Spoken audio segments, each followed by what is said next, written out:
Okay, let's talk about something that has probably happened to you or someone you know. You see a charge pop up on your bank statement for a subscription you were sure was over. You know, the one with the credit card expired and you just kind of figured, well, that's that. But it wasn't. Today we're going to solve the mystery of that phantom charge. And yeah, this right here, this is a story a lot of us can relate to. It just perfectly sums up that feeling of confusion, right? You see the charge from a service you meant to let go of. You know for a fact that the card they have on file is dead and gone, and you think, great, the problem's going to solve itself, but then, nope, the charge goes through anyway. So yeah, the big question is, how is that even possible? How can a company charge a credit card that's literally no longer valid? It feels like it should break the laws of physics, or at least the laws of banking. But it happens all the time. And the answer? Well, it pulls back the curtain on this hidden world where payment tech and business strategy get really, really interesting. To get how they do it, you first got to understand why they do it. And the why is all about the power of the subscription machine. You see, in today's economy, getting that predictable recurring revenue isn't just a nice little bonus for a company. For a lot of them, it's the entire game. For a business, locking you into an auto-renewing subscription is basically like finding a golden ticket. It gives them a steady stream of cash they can count on, which is amazing for planning. But maybe even more important, it helps them fight something they call involuntary churn. That's just a fancy term for when you, a customer who's perfectly happy, accidentally leave, just because your card expired.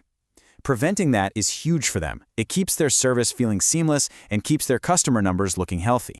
And believe it or not, there's actually an official government-defined term for this whole setup. It's called negative option marketing. It's a really powerful idea where your silence, the fact that you didn't go in and actively cancel, is legally interpreted as your consent to keep on paying. Your inaction becomes your action. All right, so we know the why. Now let's get into the how. We're going to pull back the curtain on the actual technology that makes charging an expired card possible. This is where the real magic, or maybe the machinery, is hidden from view.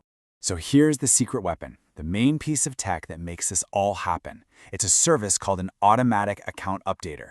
The big card networks like Visa and MasterCard run these, and you can think of it like a secret automatic mail forwarding service for your credit card. When your bank sends you a new card, they tell the network. The network then automatically sends your new expiration date and even your new number to any business you have a recurring payment with. And the craziest part, you don't do anything. It all happens in the background. So right there, that is the secret. That updater service is how companies get around your card's expiration date. They're not actually charging your old, dead card. They are using this service to get your brand new card details from the payment network, and then they just charge that one instead. And a lot of the time, you don't even know the switch happened. Now, the other part of this puzzle is something you did, probably without even thinking about it, way back when you first signed up. You authorized what's called a merchant-initiated transaction. Basically, when you clicked Agree, you gave that company a permanent permission slip to charge your account on a schedule. Your first yes lets them keep starting those charges without you having to be there to say yes every single time.